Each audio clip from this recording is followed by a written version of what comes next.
Look at your screen.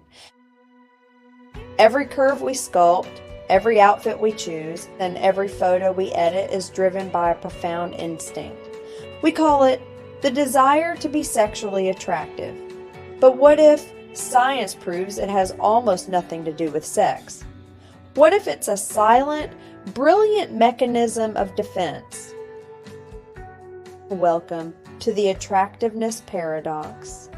In evolutionary psychology, looking desirable wasn't about finding a short-term partner.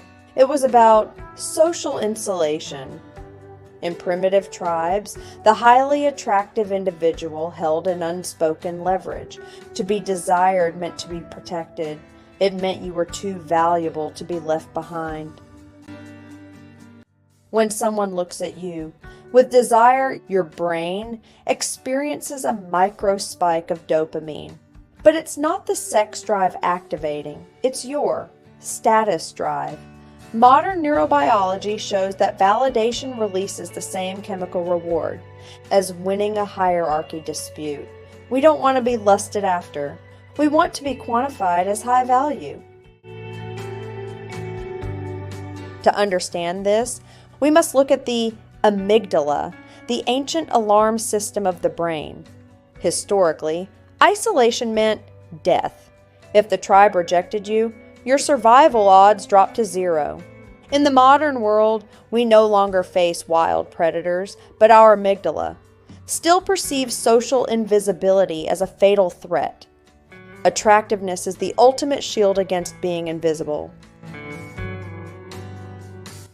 This is why the urge to be sexually desired spikes during times of existential anxiety or life transitions.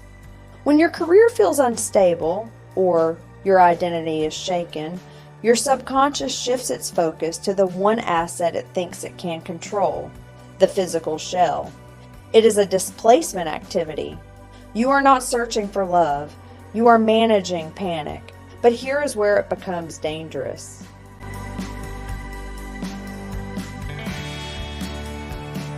The danger arises when this mechanism becomes automated. In psychology, this is known as the externalized self-objectification loop. When you look at yourself through the eyes of an imagined observer, you stop experiencing your life and start rehearsing it. You become the director of a movie you are too numb to enjoy. Consider the dopamine dynamics. A study from the University of Michigan discovered that digital validation, that likes, messages, glances, triggers an immediate, short-lived opiate response in the brain. However, it lacks the oxytocin component of true human connection. You are drinking salt water to cure your thirst. The more you drink, the more dehydrated you become. Enter the digital panopticon. Social media algorithms didn't create this desire, but they weaponized it. Your brain is hardwired for a village of 150 people. Today, your digital avatar is competing against 8 billion profiles. The algorithm rewards the hypersexualized and the hypervulnerable, forcing you to commodify your body, just to remain relevant in the social hierarchy. This creates what French philosopher Jean Baudrillard called the simulacra, a copy without an original. You create an attractive digital version of yourself. The world falls in love with the version, but you are left trapped behind the screen, knowing that their admiration belongs to the image, not to the human being sleeping in your bed. The result? An unspoken epidemic of loneliness among the most desired. When attraction is easy, trust becomes expensive. If people are drawn to you solely for your aesthetic value, your subconscious permanently questions their motives. You build higher walls, disguised as deeper necklines and sharper suits. How do we break the loop? The solution is not to stop being attractive or to ignore your appearance. The solution is de-escalation of focus.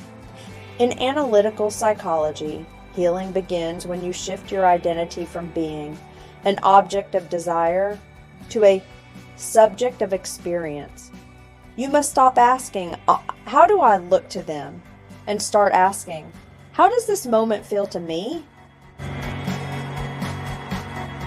True charisma is not the urgent demand to be noticed. It is the relaxed permission to be yourself. When you no longer need validation to survive, your attractiveness ceases to be a shield. It becomes what it was always meant to be, a celebration of your vitality. Protect your depth. The world has enough packaging. It is starving for the content.